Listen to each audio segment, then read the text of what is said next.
श्री राम श्री राम जय राम जय जय राम। श्री राम जय राम जय जय राम। श्री राम जय राम जय जय राम। श्री राम जय राम जय जय राम। बोलिए सियावर रामचंद्र भगवान की जय। वृंदावन बिहारी लाल की जय। उमापति महादेव की जय। पवन सुत हनुमान की जय। सब संतन की जय, सब भक्तन की जय। सचिया जोता वाली माता तेरी सदा ही जय। बोल सनातन धर्म की जय। सदगुरुदेव महाराज की जय। नमः पार्वती पते हर हर महादेव। जय जय सीताराम। आदरणीय विद्वजन, श्रद्धा रूपा देवियों एवं विश्वास रूपी कथा सुधाओं, भगवत सानिध्य में भगवान का चरित्र श्रवण करने के लिए हम लोग उपस्थित हुए हैं। आइए थोड़ी देर भगवान के चरणों में ध्यान लगाते हुए भगवान के कुछ लीला चित्रों का स्मरण करें। पिछली चर्चा में आप श्री रामचरितमानस बालकांड के दोहा नंबर 110 की 6वीं चौपाई पर विचार सुन रहे थे, जिसमें माता भक्ति पार्वती जी का भगवान शिव के सामने प्रश्न है। बटवृक्ष के छाया के नीचे बैठे हुए बाघम पर पार्वती जी कह रही, महाराज जिस तरह से जानकी जी को ब्याहा राम जी ने वो कही और राज का त्याग किया, सो किस दोष से। कल आप इस चौपाई को सुन रहे थे। कहु ना जथा जानकी विवाही, राज तजासो दूषण काई। बन बस कीने चरित अपारा, कहु नाथ जी में रावण मारा। पहला प्रश्न है कि जानकी का विवाह कैसे।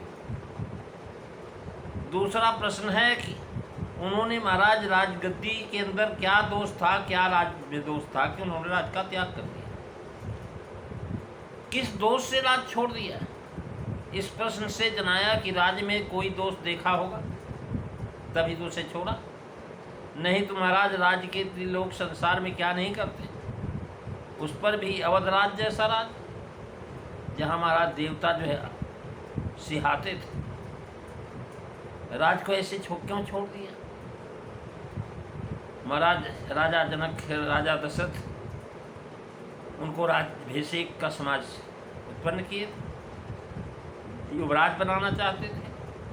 ऐसे राज को क्यों छोड़ते, इसका उस पर जो है शिव जी ने महाराज भूप तजो, उन्होंने कहा भूप तजो अभिषेक समाजो। यानी जो इस प्रकार से बताया कि इन चौपाइयों में लिखा है कि भगवान श्री राम जी अपने मन में सोचने लगे कि मेरे गुरुदेव कहे राम तुम्हारा राज तिलक होगा। आखिर बात क्या है। हम चारों भाई एक साथ जो है महाराज पैदा हुए, नामकरण हुआ और जो है विवाह भी हो गया। लेकिन महाराज भाइयों को संस्कार जन्म से लेकर के विवाह तक साथ साथ हुए। राज भाइयों को छोड़कर के अकेले मुझे बड़े पुत्र को हुई अनुचित समझ करके महाराज उन्होंने राज का त्याग किया। भगवान शिव का कहना है उन्होंने सोचा कि भाई बड़े भाई को राज दिया जरा, छोटों को छोड़ दिया, इसलिए उन्होंने ये दोष देखा। यानी इस पर जो है राज तो कैकेयी के वरदान के कारण छोड़ा गया, पर यहाँ श्री राम जी का उसमें दोष देख करके छोड़ना कहा। तो महाराज इसका कारण है कि श्री राम जी स्वतंत्र हैं। वे राज ग्रहण करना चाहते तो यह विघ्न होता ही नहीं। यह सब लीला है तो प्रभु की। कह रहे महाराज सरस्वती माता को देव गुरु ने समझाया। सरस्वती ने देवताओं से कहा कि देखो भरत बनाने जा रहे हैं ना और तुम कह रहे को रास्ता रोको, मति फेर दो इनकी।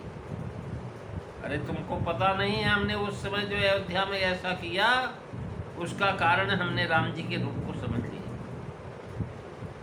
और अब मैं कुचाल करूंगी तो बड़ी भारी हानि हो जाएगी। तब कजुकीन राम रुख जानी, अब कुचाल करी कोई हानि। सत्य व्याख्यान के अंतर्गत कैकेयी से श्री राम जी ने यह मांगना लिखा है राम जी ने महाराज कैकेयी को एकांत में कहा, हे माता जी, आप मेरे कल्याण के लिए अपयश हैं। महाराज मेरे लिए तुम अपयश लो। यदि तुम मेरी माँ हो और मेरे से प्रेम करती हो तो आप अपयश लीजिए, और अपयश लेकर के महाराज हमको वनवास दे दो। महाराज अपयश लेना कैकेयी ने स्वीकार किया, क्योंकि राम जी ने बता दिया कि माता जी अपयश ही नहीं होगा, बुरा भी होगा, वैधव्य धारण करना पड़ेगा तुमको, लेकिन इससे हमारा विकास होगा। मैं महाराज तीनों लोक में जिस काम के लिए आया वो काम मेरा पूरा हो जाएगा। अगर आप अपयश नहीं लेंगे, ऐसा नहीं करेंगे, तो जिस काम के लिए मैं आया हूँ काम नहीं हो पाएगा। कैकेयी ने महाराज वो अपयश स्वीकार किया, वैधव्य लिया। सारे संसार में महाराज कैकेयी दोषी ठहराई गई, यहाँ तक कि उनके पुत्र भरत भी उनको माँ कहने से मना कर दिया, लेकिन कैकेयी को कोई पछतावा नहीं हुआ, क्योंकि वो चाहती थी मेरे राम का चरित्र का विकास हो जाए, और हुआ वही। महाराज राम त्रैलोक विजयी राजा, त्रैलोक में उनका यश छा गया। तो उन्होंने कहा, महाराज वो राम जी जब यहाँ से राज त्याग दिया तो क्या दोष था?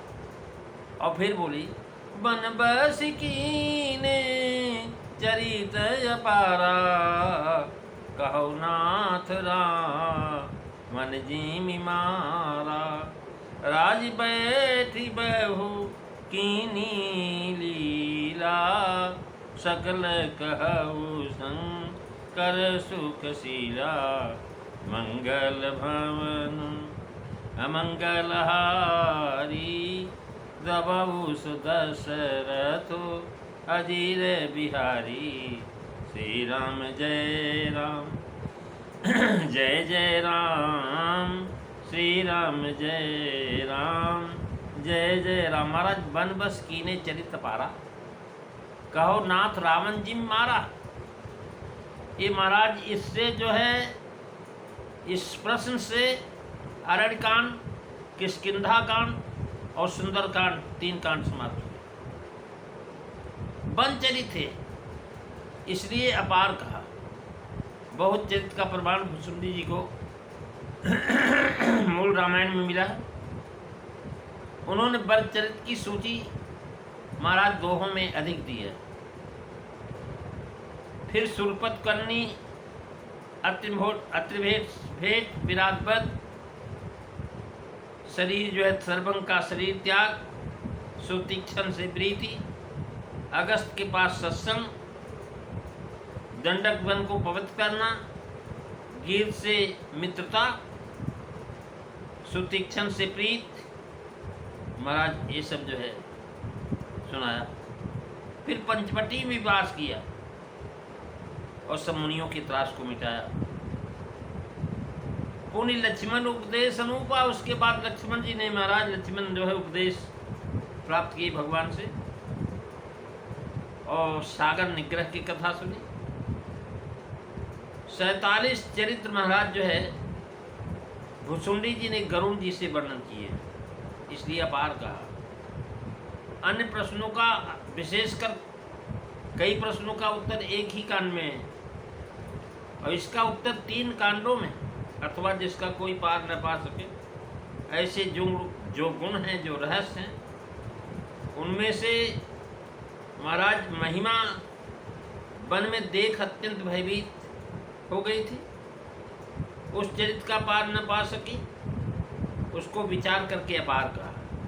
वन में पर्णकुटी छा करके महाराज बहुत दिनों तक, लगभग 13 वर्ष वहाँ रहे। बनबस कीने चरित उतारा, कहो नाथ जिम रावण मारा। ये संपूर्ण लंका कांड कहो नाथ रावण जिम मारा से पूरा लंका कांड आ। इतना ही कहती कि रावण वध कहिए, अर्थात जिस तरह से शब्द नहीं कहती कि शिव जी से केवल राम रावण संवाद संग्राम कर देते। महाराज श्वेतबंध, अंगद रावण संवाद, कुंभकर्ण, मेघनाथ आदि का जो है वध ये कुछ नहीं कहते, रावण बस सीधा सुना देते। लेकिन नहीं, उन्होंने कहा नहीं महाराज, सकल कहाओ शंकर सुख सीला, जिमी बस बन भी से बस कीने चरित पारा। रावण के मारने से विधि पूछी, इसका मारना बड़ा कठिन था। दुर्गम स्थान में निवास, मेघनाथ कुंभकर्ण प्रवृत्ति से रक्षित, स्वयं तपस्या वरदान आदि से अजय रावण सिर कटने में नया आश्रय आ जाता था। न मरना, अनेक अनेक बातें। जनक नंदिनी इसके महाराज मरने की विधि तिजता से पूछती, उसके बताई विधि में आता है ये कैसे मरे। कह रहे महाराज, मूल रामायण में ये प्रसंग है कि जेहबिद राम नगर निज आए, बायस बिसत चरित सब गाए। शंकर तो सुशीला कहने का भाव है कि भगवान शिव आप तो महाराज सुशील है, आप सब चरित्र जो राज पर बैठकर सिंहासन पर रामचंद्र जी ने किया, मुझसे कहकर कि मुझे सुख दीजिए। जैसे श्री रामचंद्र जी ने अपने चरित्रों के द्वारा अवधपुरवासियों को सुख दिया था, रामचंद्र जी ने राजा होने पर राजलीला से पुरवासियों को सुख दिया। देवपुरवासी उन्हें सुख राशि कहते थे। आप मुझे सुना करके सुख देंगे, अतएव आप भी सुख राशि सुखशील है। महाराज श्री रामचंद्र जी ने अवध में अपने चरित्र से पुरवासियों को सुख दिए, और शिव जी ने कैलाश पर बैठे हुए रामचरित सुना करके पार्वती जी को महाराज सुख दिया। श्री रामचरित सर में स्नान करने वालों को वही सुख होता है। भरत राम रिपुदमन लखन के चरित सरित अनवैया, तुलसी सब ते के अजहूँ जानबे रघुबर नगर बसैया। पार्वती जी को सुख क्यों न हो। महाराज सुखशीला भगवान शिव लीला कह रहे हैं राम जी की, शंकर जी दोनों का विशेषण है महाराज, क्योंकि चरित्र देख करके पुरवासी सुखे हुए और कथा सुन करके पार्वती जी सुखी। महाराज आज तक भारत को उसे भूलता नहीं। जब बहुत सुख मिलता तभी लोग कहते राम राज की उपमा आज तक दी जाती है, तो हमारा सुख की सीमा है। ऐसी कथा कही आप प्रेमी सज्जनों, ये आपने पूरी 6वीं चौपाई तक का वर्णन सुना है। और जो है कह रहे हैं महाराज, ये जो है भगवान की लीला है, वनबस की रे चरितपारा। ये जो है आपने 6वीं 7वीं और 8वीं चौपाई दोहा नंबर 110 की श्रवण किया। अब दोहा नंबर 110 कल की चर्चा में आप इसकी व्याख्या सुनेंगे। आज बस इतना ही। बोलिए सियावर रामचंद्र भगवान की जय। श्री राम जय राम, जय जय राम। श्री राम जय राम, जय जय राम। बोलिए सियावर रामचंद्र भगवान की जय। जय सीताराम। सभी को